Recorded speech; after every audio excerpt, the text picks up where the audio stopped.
All right, what's going on, Blue Chip Athletic Club people? I'm stoked to have Matt Sattel on today. Really excited to chat with him a lot about all things health and wellness. Real quick before we get started, I want to shout out our partners at First Form. Really appreciate you guys for sponsoring us and helping people kind of get all their nutritional needs, sweet gym swag. If you guys want any of their stuff, hit us up. We'll send you guys some links. But without further ado, Matt, what's happening, man? I'm excited to kind of chat with you on this. I feel like this is a long time coming. I've been trying to flag you down, but you're a busy cat. So tell the people a little bit about you, origin story, a little bit, kind of that type of stuff. And then we'll kind of dive into all different types of questions and see where this thing goes. Yeah. Well, first off, since you commented on First Form, I just got a very nice note in the mail from them thanking me for a purchase. So that actually goes back to you. Yeah. Nice. Yeah. So yeah, Matt, I was actually trying to figure out when we started training together. I guess it's probably been like 6 months, a year, somewhere. Yeah, it's probably right in between there. I think it's about 8 months or so. Yeah. So I live in Chicago, so we haven't had the chance to meet yet, but we will in three weeks officially at HYROX. But yeah, I have 2 kids, live in Chicago, been married to my better half Whitney for almost 10 years. So it's been a hot minute. Yeah, like I said, 2 kids, Sloan's 6 and Bennett is 2. So keep pretty busy, as you know. And then I work a ton, travel a ton for work. So it's kind of always been my biggest challenge with health and fitness and wellness and all of that, is balancing all of that with some personal time and trying to kind of find a healthy way of traveling all the time and, coming home to kids, not always easy. Yeah, totally. And you grew up in Chicago, is that right? The whole time? And yeah. Tell the people about that. I want to know, as far back as you want to go, man. Tell me about the humble beginnings. I was born in Jersey, lived in Jersey for a while, and then made the move to Florida for my dad's job. He was an engineer. And then we kind of moved back and forth between Jersey and Florida. I have a younger brother who's 3.5 years younger than me, and he was born with his valves closed and in his heart. What closed? Sorry, I missed that. The valves of his heart were closed. So he had to have a couple open heart surgeries when he was somewhere between 1 and 1.5. And so we had more, relationships as pediatrician, the cardiologist and stuff that we had was in New York. So we actually commuted kind of back and forth for a while after moving down to Florida. So I was a little hybrid for a while. And then eventually when I started kindergarten, my mom and I moved down to Florida permanently. And my dad kind of stayed up there and bounced back and forth with my little brother since he was kind of in and out of the hospital for a while. So I went to school in Florida, and then I went to University of Florida, go Gators, for undergrad and grad school. Then moved to Kansas City for a very brief amount of time. I don't think you even know this story, but I was dating this girl in Kansas, or in Florida, and she was from Kansas City. We went up there for a wedding. She was like, "Let's move here. I want to go back. I miss my family." I wanted to leave Florida. I found a job 2 weeks later. We found an apartment, moved up there. About 3 months later, I moved first because she was finishing up a contract at this theater company. She was like, "Hey, so my contract got renewed. I will be staying in Florida. Apologies." So I was living in Kansas City. We broke up. Everyone I knew was her friends. So at the 1 year mark, I stayed at the job that I was in for 1 year. And that's actually what moved me to Chicago. Was had no interest in staying in Kansas City because, again, all of my friends that I knew there, her friends, were her friends who dropped me as soon as we broke up. But that got me to Chicago. I don't think I would have been in Chicago had that not happened. So I guess blessing in disguise. And then, met Whitney 11, 12 years ago. Really early Tinder success story. And dude, that's from the inception of the app, man. That's crazy. Yeah, it was like really like none of the other apps that everyone's on exist. It was like that or OkCupid, which I think had a very different goal, and then the polar opposite side of OkCupid was like eHarmony, which I was not ready for. So it's kind of the middle ground between OkCupid and eHarmony. And Farmers Only so wasn't yeah, your calling, man. Come on now. no, I'm in Chicago, not Central Illinois. So yeah, that's I'm trying to think. That's kind of takes me up to now. Yeah, cool. And what are you doing now? What was the job that brought you up to Chicago? So back when I was basically since college, I worked at ad agencies. So more on the like technology side. Started at like a pretty big ad agency called Publicis here in Chicago, which is where kind of they're based in the UK, but I would say like a lot of their leadership sits here. So yeah, went over there and then moved over to like the straight tech side, and have been doing that really since I graduated from grad school. And now I work at a company called OpenX, which is like a tech company in the kind of the advertising space.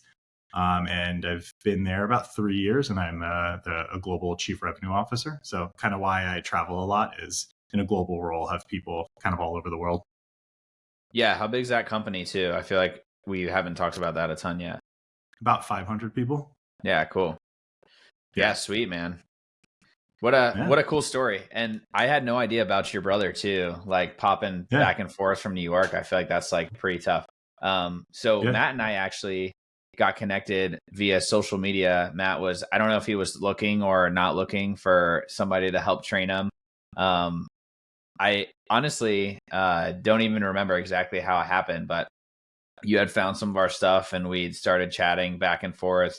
And you kind of I think it was an Instagram reel, actually. Yeah, nice. Yeah, I can't honestly. I don't remember if I was looking at the time or if I was just looking for a bit of a change. I think what we originally talked about was I kind of did more of like the CrossFit style workouts for a long time, and then I had the back injury and had like a pretty bad sciatic issue, which stopped me from really doing a lot of that type of working out, and really wanted to like move away from that like fast, furious type work into something that would maybe help me age better, as opposed to the aches and pains that I feel like I had often when I was doing CrossFit. And so I think that was kind of it. I joined like a regular gym. I was doing some kind of off the shelf training and like, I don't know, kind of programming myself from the knowledge that I had.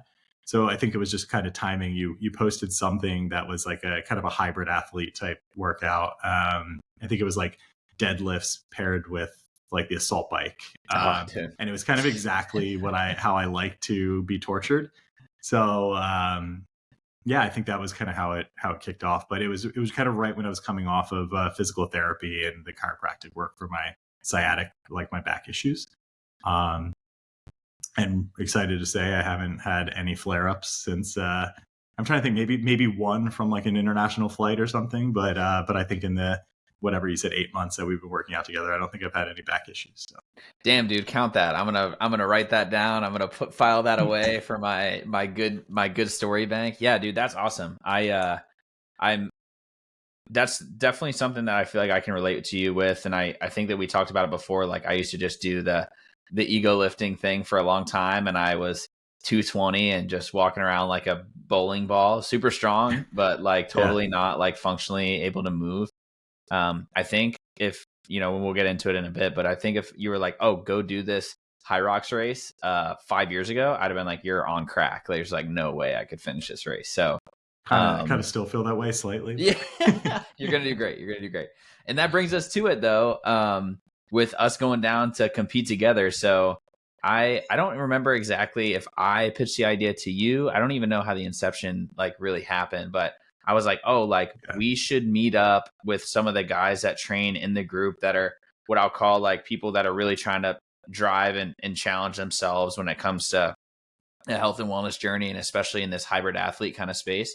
And I immediately thought of a couple guys, and I was like, hey, like we should get together and go down and do a HYROX event.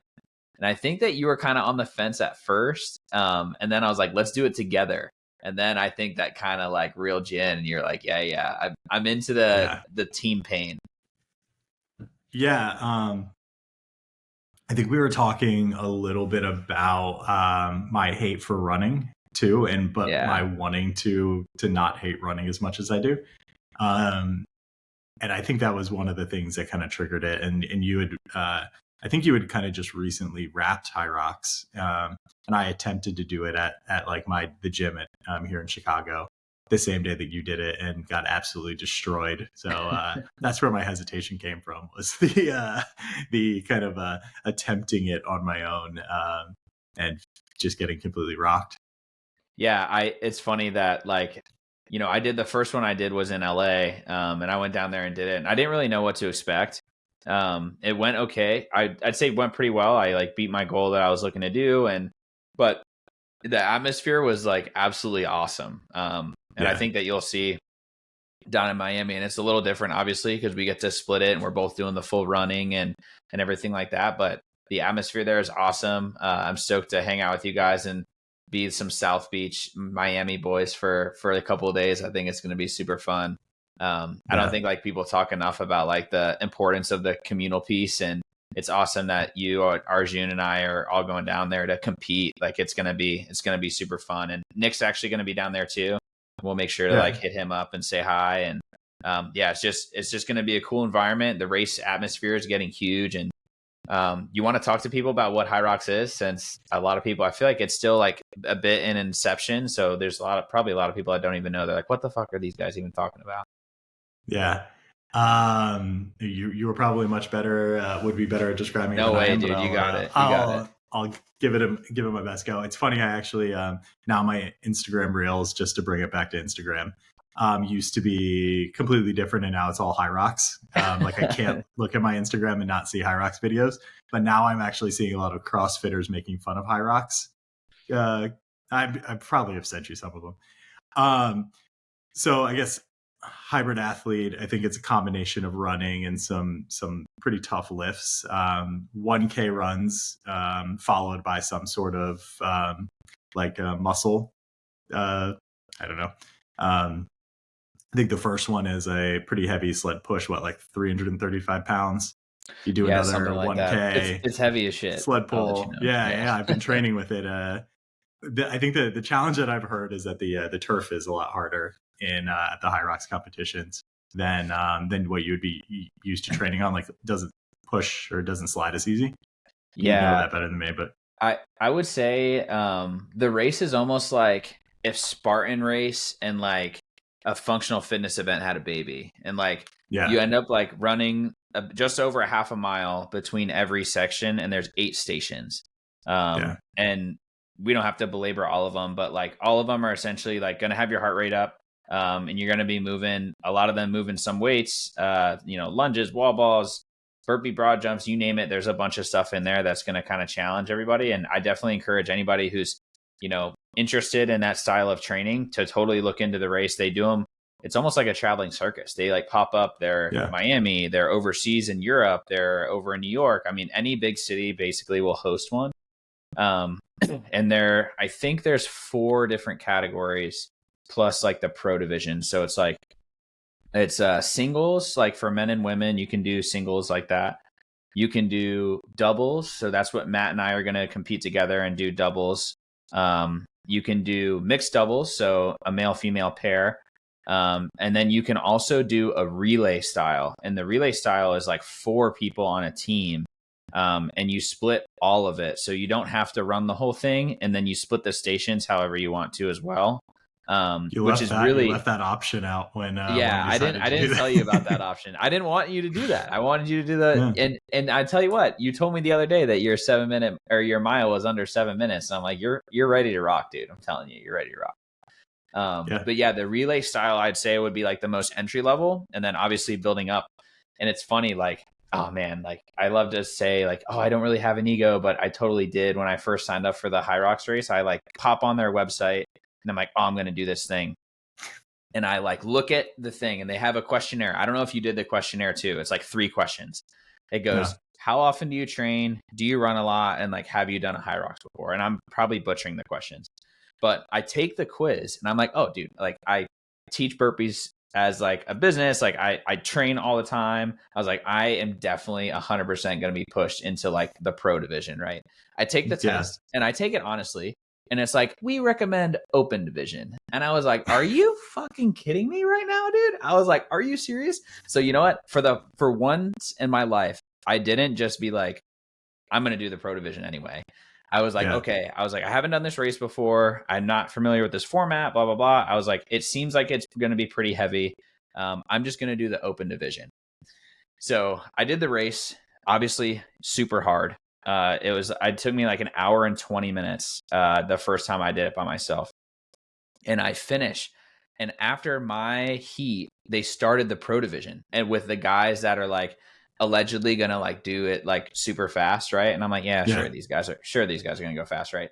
So I popped on and there's like spots to watch because it's basically like a track around the full outside, and then all the stations are in the perimeter or on the inside of the track is kind of how all of them are set up. Yeah. So I'm standing there and I watch them start. Dude, they're running like 5 30-minute mile pace the entire race around the outside of the track. And they just finished, like they go and they push and pull sleds and they do burpee broad jumps and all these things. And then they're right back to running a 5.5 minute mile pace on the track. And these guys are done in like around 50 or so minutes.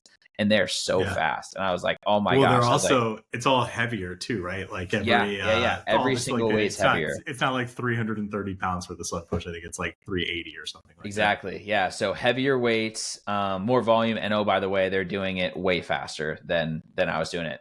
And you'll see in Miami, I'm sure people do it there too. There were guys doing it in like a GoRuck vest that were doing the race as well. So like there's tons of flavors of people down there doing it. What's cool is like, again, the environment, like at the end, I'm not sure if they're going to do this down there for us, but they set up like almost feels like a coliseum around the wall balls at the end. So like people will sit and watch and it's like crazy cheering and the music is on and it's a blast. And then I'm excited for Miami Matt to come out post race for some celebratory beverages out on the town in Miami too. It should be fun. He will come out. I don't think I told you this. I was on a plane. This was like maybe like a week or two after we decided to do HYROX, and I was sitting next to this guy on a plane, and he had all these. He had like a just a regular backpack, like black backpack, and he had all these like patches sewn onto it. And I was looking at him and they were all HYROX patches. So I think he had done something like it was like his 30th HYROX that he was heading to. He was on a layover going to Istanbul. I think it was Istanbul to do a HYROX. And I think that was going to be his 30th. We ended up talking for a while on the plane, but he was going to do his like 30th HYROX, and he travels all over the world. And like he basically like centers his travel around and stays for a week based off of like the different HYROX like competitions he does. He definitely does like, pro. Yeah, it's almost like touring with your favorite band. You know, it's like the old U2 followers that used to like go and travel with U2 all over the map. It's like it's pretty nuts. Tell me about how it is to shift gears a little bit to like balance this like training and family and job thing, because I would say you're definitely somebody that I know that's a high achiever, and I think I would say all facets of life. Tell me about how that's been when it comes to like your physical health, the role that plays in showing up, you know, for your family and at work as well.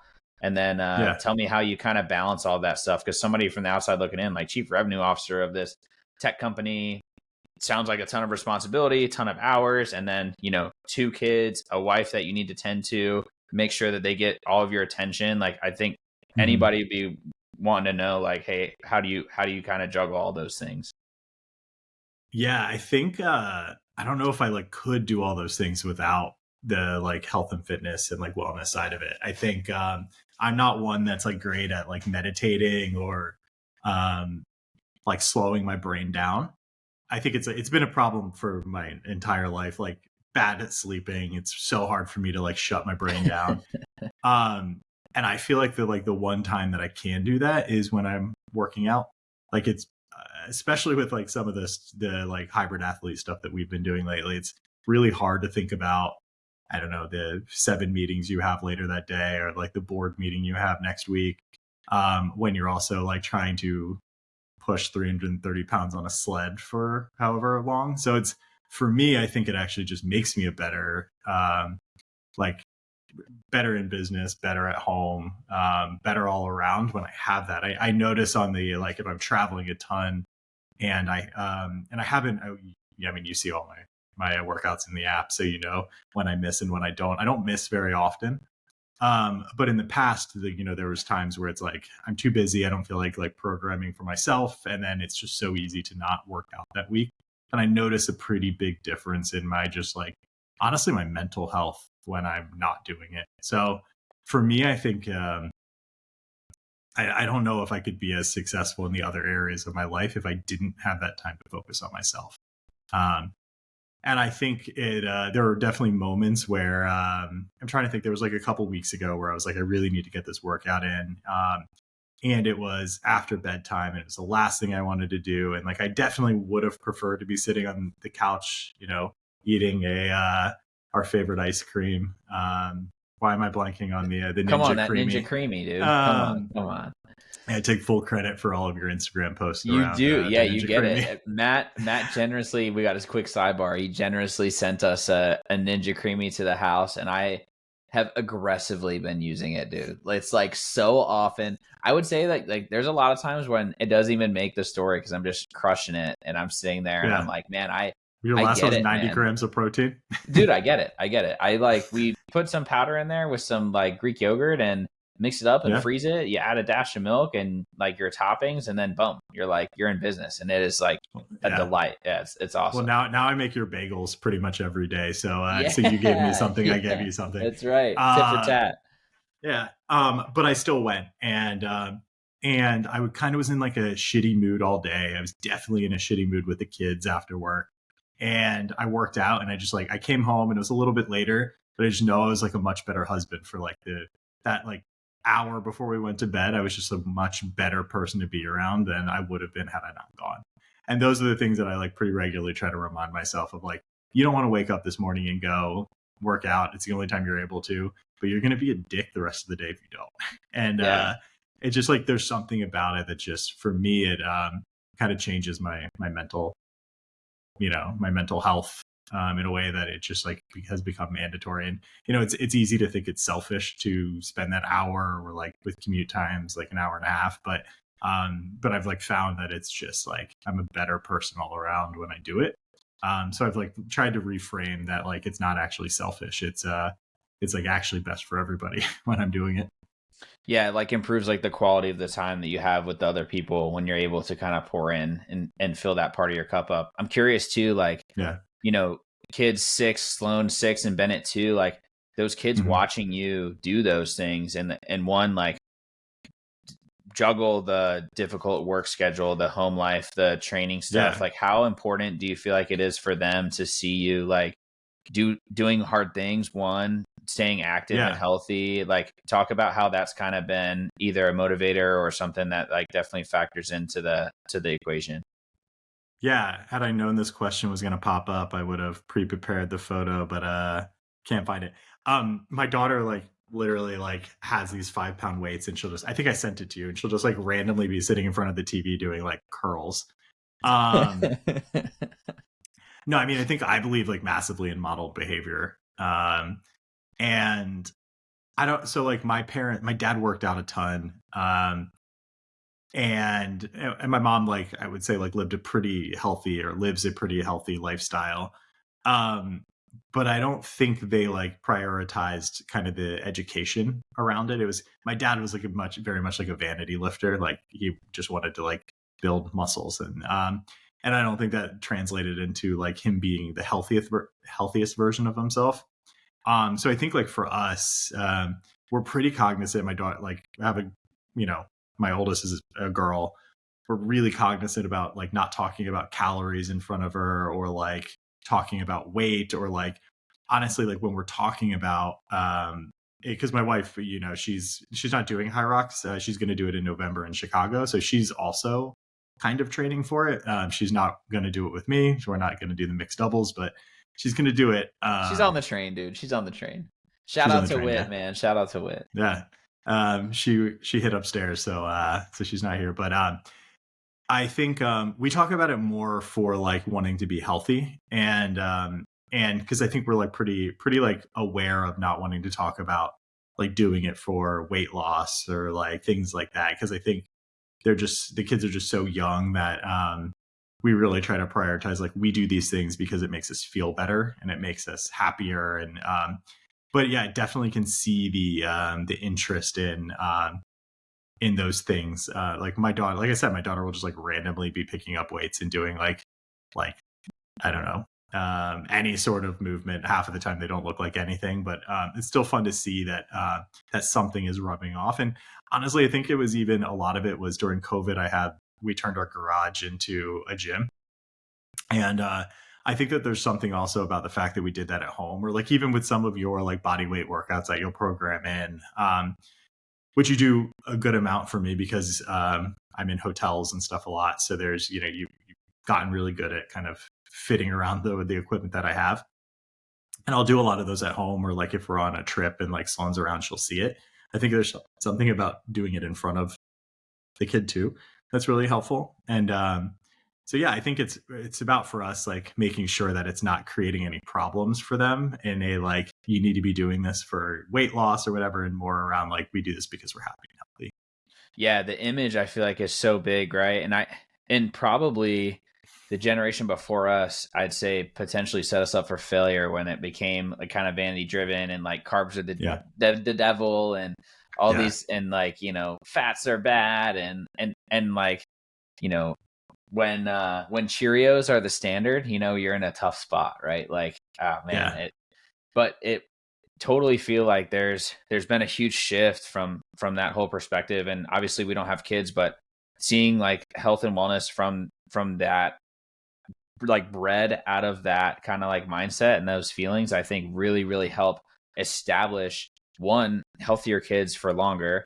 And then I'll say two, and probably more importantly, is like they understand that health and wellness isn't about necessarily like being an Instagram model or whatever that thing like kind of becomes. They come at it from a sense of like, oh, I want to like look, move, and feel good. And for me, this is like what does that. And how cool is it that that you kind of adopted the more is caught than taught type of mentality, where like they're just gonna do the things and mimic the things that you do because they're around all those actions. Yeah, exactly. Like if you're training in a garage gym and you have kids, like eventually your kids are probably gonna hop in and like be like, they might not do anything that you're like, oh, I don't even know what that is, but you sent me a bunch of videos of you guys just like dancing around and like hanging out and enjoying yourself when you're there with the kids too. And like, what a cool thing for them to grow up in, and then, have that bonding experience and like hang out with you too. Like I think we like something that we, Whit and I talk about a lot. And a lot of our friends kind of, like we didn't have kids. I think like for our generation, we had kids at a pretty normal age, like our early 30s. But that was pretty late for a couple generations ago, right? Like people were having kids 24, 25. For sure. Their parents were having kids, even younger.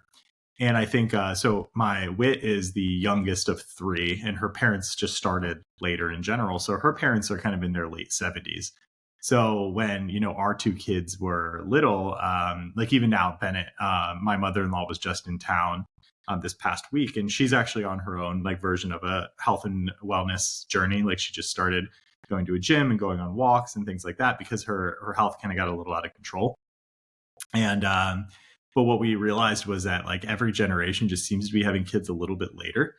So if like that trend keeps going, like Sloan and Bennett might have kids even later, and we're going to be grandparents who are in our like 80s, right, when they're little. And the last thing I want is to not be able to like chase the 2-year-old around, or not be able to like bend down and pick up the 2-year-old, which is something that like we've experienced from grandparents because our parents are older. And it takes a village, right? Like it's not like, that's not a fake thing. Like raising kids is really fucking hard. And it takes a village. So we talked a lot about the fact that like for us to be able to like have that longevity, and that it's not just around like how many years you have, but how many good years you have. And so I think that's why Whit and I both try to take it pretty seriously. Is it's a scary thought to not to like have grandkids one day and not be able to like be active. Like, you know, past grandparents, like my grandparents were pretty young and like they were super active. They were like second parents to me. And I just think that, like, you know, everyone's just having kids later and later, which makes that a little bit harder to have those same active grandparents that at least I had and a lot of the people I know had.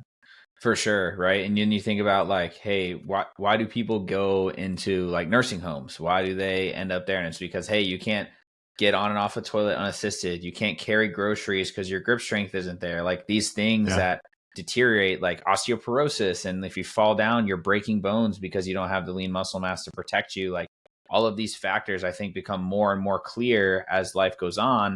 And then, you know, obviously, you talk about like the free time, like bell curve of like, oh yeah, when you're a young kid and you have no money, you got all the time in the world. And then like you're in middle age and then you got no time, you're getting some money, blah, blah, blah. And then towards the end of your life, you got all the time. If you saved well for retirement, you got the money, but now your health is in the dumpster because you didn't give it any time, effort, energy, and attention before. And then you start to like be like, oh man, then you're just playing the I wish game, or you have regrets because you didn't put that time in. And, you know, we talk about, and I would say you're definitely somebody that I would say similar to me is you're doing the movement because it's good for your brain more so than it is. The body's like, kind of goes hand in hand. Everybody wants to look good naked. I feel like that's like a standard thing, and that's great.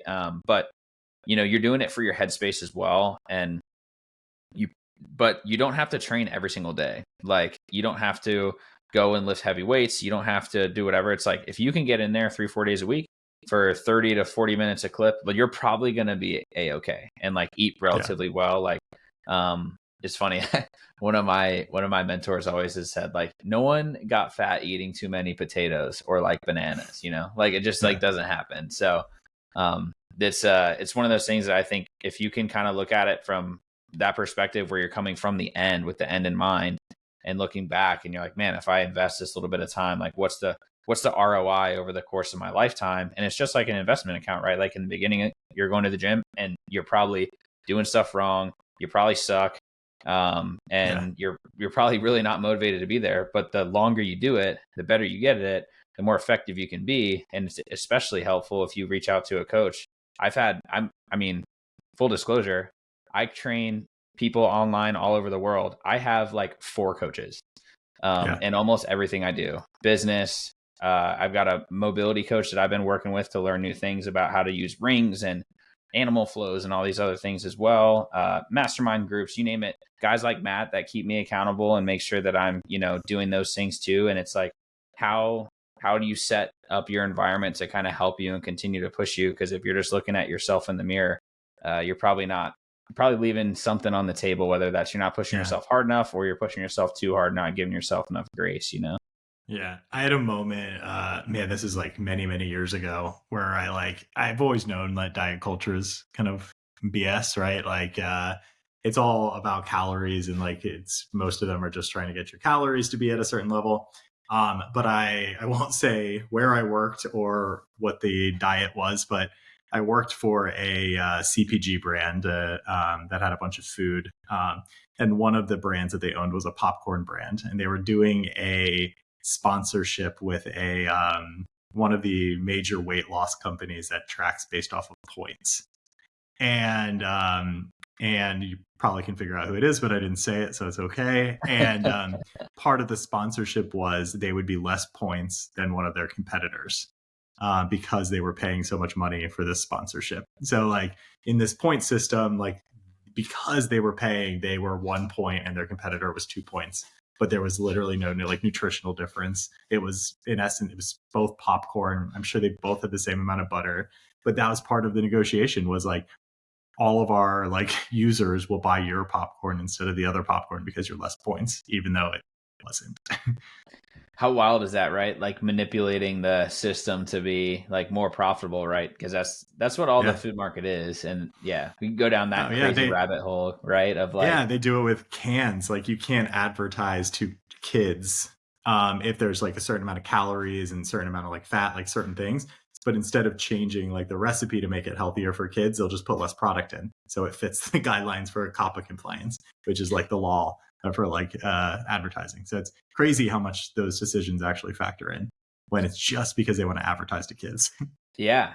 How wild is that? Like the box of Lucky Charms is just putting that stuff on there and just reducing what's in the box so that it can fit the mold of what's Yeah, if you want to be on, FDA, in the food. Oh man, it's absolutely nuts.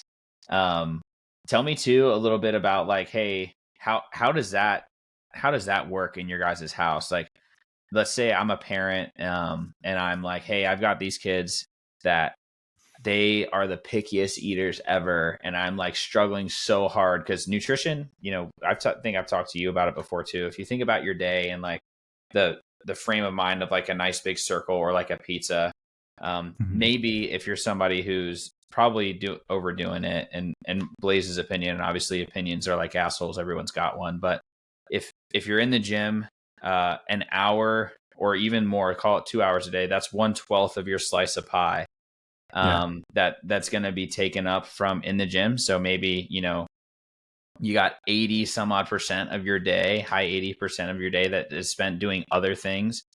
Or no, now my math's bad. 90 some odd percent, 92% of your day or whatever that's spent doing other things. Now, like, what are those other things doing for your health and wellness, right? Like you can only burn so many calories in a gym session. You can only, fatigue the muscles so much. Like, how does this thing come about? And it's like, okay, what is the nutritional piece and your rest and recovery piece, your sleep, your stress, all these other kind of factors that come in because your body works as this harmonious system. So tell me, like, hey, you're busting your ass, you're in a health and wellness journey, you got 2 kids that are 6 and 2 at home, and they want to eat dino nuggets, or they're like really struggling to help kind of lend to that. What do you guys do to continue to help like keep that line? Like, do you let the kids eat that sometimes? Do you guys like play like, or do you just like do the model behavior and then that works really well? Like, how's it go in the Sattel household? I'm curious to peek behind the curtain. Yeah. I don't think that there really is any like modeled behavior when it comes to kids and eating. But I think like what we try to do is healthier options, right? Like there's ways of sneaking vegetables into most things that you do. Like my kids love smoothies. So it's a really easy way for us to get like, we'll put like a bunch of spinach in their smoothie and they don't know that it's in there, right? And then, my kids are like pretty good. Like they like spaghetti a lot and like with meat sauce, but they don't realize that like the Banza pasta is like maybe not, like they're just so used to eating like high protein pasta because that's what we have in our house that they like don't mind it. They also love fruits and veggies, so maybe some of that is modeled behavior. But I'm trying to think, like, honestly, I think kids are kids. Like these kids just burn so many, like they don't sit still, so they just burn so many calories that like a lot of times it's just like making sure they get enough food. Because they're constantly moving. It's really hard to get them to sit down, any kid to sit down for food. But yeah, I would say our bigger challenge, I would say, is us wanting to eat their food, like their snacks. We've talked about this like many, many times that like, I call it my like late night raccooning that I've since working together have kind of died down a little bit. I had a habit for a long time of taking an edible, not going to sleep early enough, and then eating all of the kids' snacks. And and it was which, for the record, we're not shaming anybody that does that. That is totally a thing that people do, and you can be successful in your health and wellness like Matt, even if that's what you're doing. So. Yeah, but my wife Whitney would call it raccooning. I would like go and I would just like raccoon and like just raccoon all over the house and like leave wrappers places. And so I think that that's always been our bigger challenge is me eating all of their food. But we've gotten like good alternatives. Like I've told you, like frozen grapes are my like savior. Is like freeze some grapes and I can snack on those when the edible kicks in a little bit too early.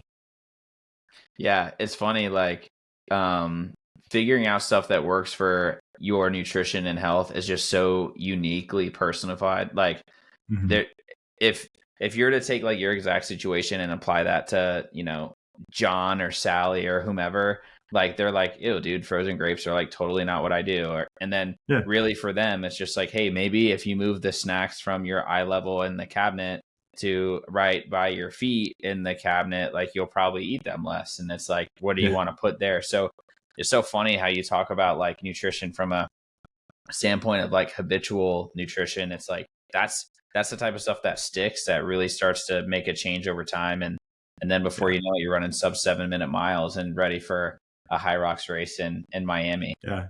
Yeah. Mine's always been, we've talked about this like a lot, is mine is about quantity. Like I'm a quantity eater. So for me, it's finding things that I can like replace other stuff with that I can eat in quantity. It's like very rarely about the taste or anything like that. It's just, um, when we're hanging out doing something just like Whit and I at like after the kids are asleep, there's just something comforting about just like sitting on the couch and like putting food in my mouth. So I think finding things like frozen grapes or things that I can eat in quantity has just been something that's helped me a lot. And because that's always been my problem, is like that kind of bored, just like snacking. Um, so for me to kind of like be able to fit that in, it's just finding the alternatives where I can eat in quantity without making myself feel crappy the next day. Because I would, like back in the day, like we've talked about this. I would eat and then I would just feel really shitty the next day because I was eating late at night. I didn't sleep as well. Like there's a lot of studies that show if you eat late at night, it's your like body is breaking down the food and you don't sleep as well. And I found for me that was like massively true. Like the days that I did that, I just like didn't sleep as well. And then it just messes up everything. So for me, it's not about the like, I mean, it's fun to do that sometimes, right? Like I will still forever always do that, right? But there was just a lot of negative impacts in my life beyond weight or anything like that that affected me when I was doing a lot of that raccooning. Not to mention the fact that Whitney would get furious at me when I ate all of the fruit roll-ups, and she didn't have anything for snacks the next day. Yeah, no, it's funny. Like you talk about a couple of things. That one thing that I really think you could hone in on is like, hey, you found this thing that you know you are going to do, or it's going to be a struggle to not do, and then you're like, okay, how can I fit a different habit or a different thing into that? And that's like why nicotine gum, for example, is like so effective. Like people who are smokers really want to have something to do like with their mouth when they're sitting there, and that's like nicotine gum was like, oh yeah, presto, this is what we're going to do. So it's funny, like if you're able to figure out and drive in and really like audit your own life. And I'll say even too, you said like the way that your body felt when you woke up in the morning if you ate late versus the way that your body felt if you gave yourself a little time to digest. Like how often do people, I think, just not even audit where they are to determine that? Like there's a lot of people that will probably go to sleep and they'll be like, hey, I don't know how I feel in the morning when I wake up if I eat at 8 o'clock or 6 o'clock at night. Well, do that research yourself and like ask yourself the question. You can just rate yourself, hey, 1 to 10, how did I sleep? When did I eat? And these types of questions can really start to help form, what your health picture looks like. And obviously, nobody is the expert in your life besides you. Like I can't say for sure, like Matt's body doesn't function super well if he eats at 10 o'clock at night or at 6 o'clock at night, but we can sure as hell test and figure out how to make it work for him and make it work best. So I definitely would encourage anybody to do that too, and make sure that you're able to take a step back and see what it looks like for yourself. Because I mean, I think people play around with like all the other stuff, right? It's like, I'm not going to be on my phone an hour before bed, and like, yeah, okay, that's obvious. Or like, like I'm like a 67-degree sleeper. Like I know that I sleep best at 67 degrees, but for whatever reason, for many, many years, I never thought about the fact that like eating late at night or whatever is part of why I might not sleep very well. It was something that I feel like I discovered honestly since like the last 8 months of working with you, is that like if I just don't eat like crap at night, I sleep better. It feels obvious, but it wasn't. It's Marvel, man. It's Marvel thoughts. Yeah. But it's funny, like you can hear and read about a lot of this stuff like online and through the right sources. But I think until you truly audit it yourself, like it's really tough to have the quote unquote wisdom from other people to be able to take it and apply it in your own life. And Yeah, it's so critical. Well, Like it's I not said. fun to sometimes it's not fun to apply those things, right? Like Oh no. it's fun to sit there and scroll on your phone before bed. It's fun to like eat before bed.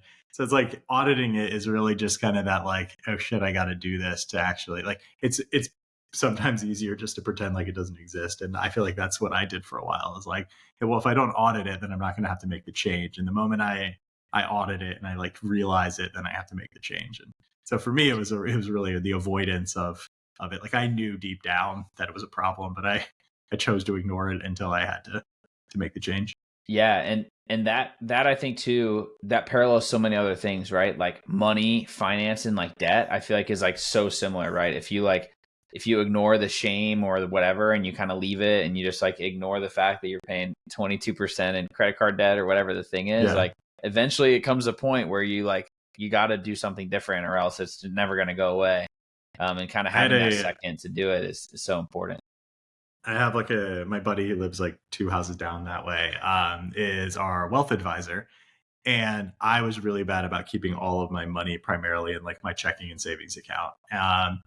And he was like, you have to stop doing that. Like, you got to invest it in these areas. And for me, it was the idea of taking that money that I could like see in my bank account and I could like put a number there. And I was like, it's always there if I need it, and moving it into things, which by the way, still super liquid. Like I can get access to that money in like 24 hours if I need to.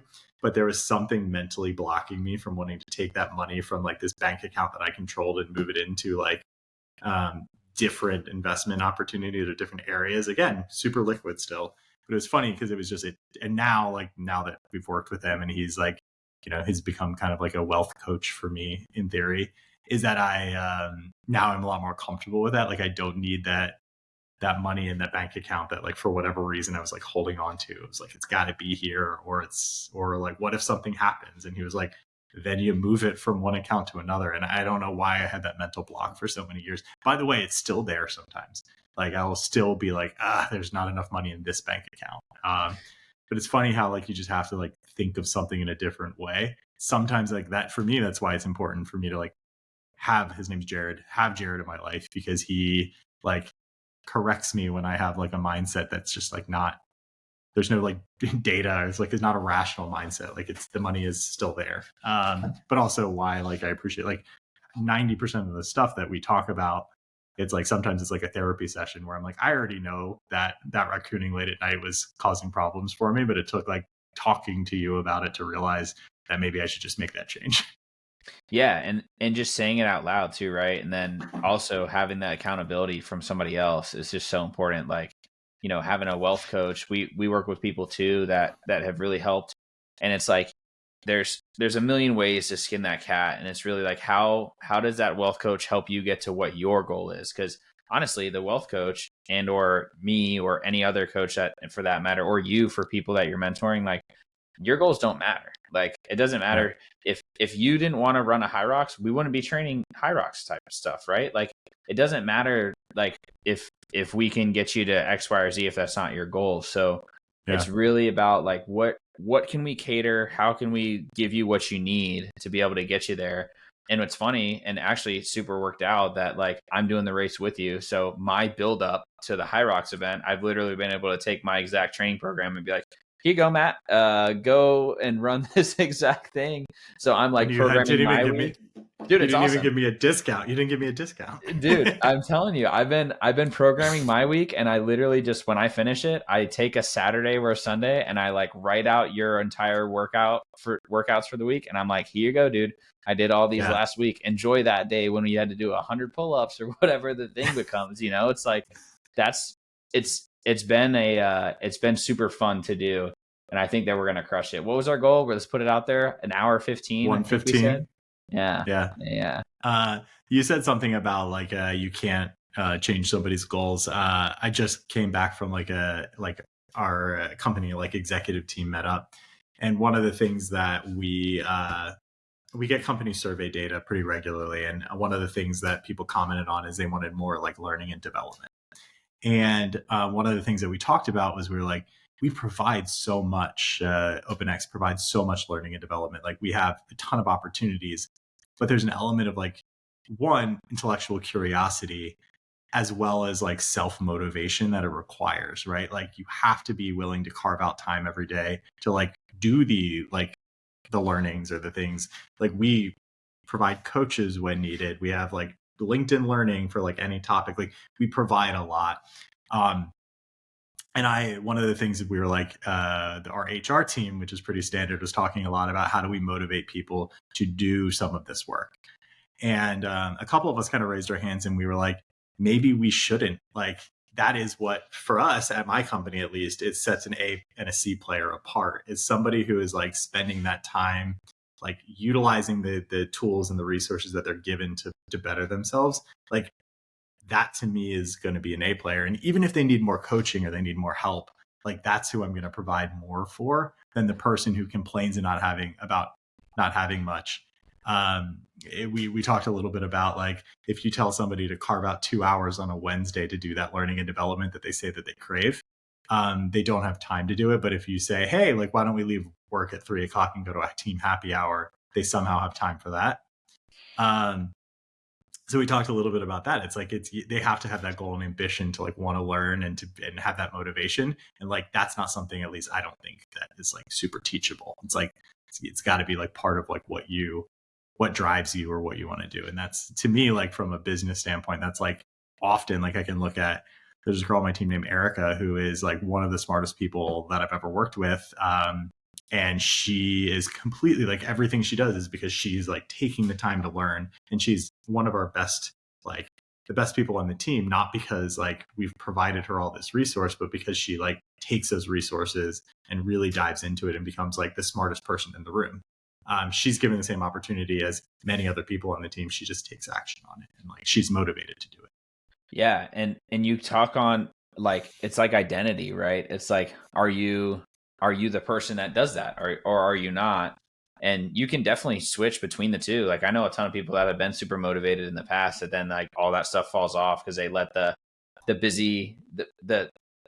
my least favorite term is I'm too busy to do this thing. And it's like, you really just make time for things that matter to you. Right. And like, you're not prioritizing it. You're not too totally busy. If the CRO at the company can go and train for a HYROX event, have a family of 4, and then also, have all these other like aspirations, desires, all these other things going on, like you have time. You have the time.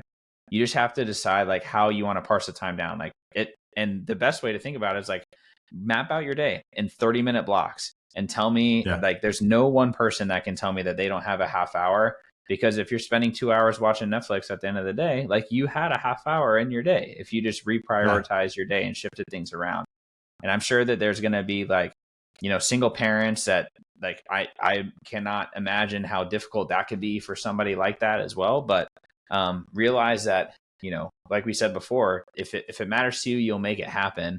And there's a reason that those people like that, if you bet on that A player that is coming in, that you don't have to self-motivate, that is self-motivated, and you just provide a resource and then they go nuts. Like, talk about the best employee and people that you could be around on the face of planet Earth, because they're going to be self-starters.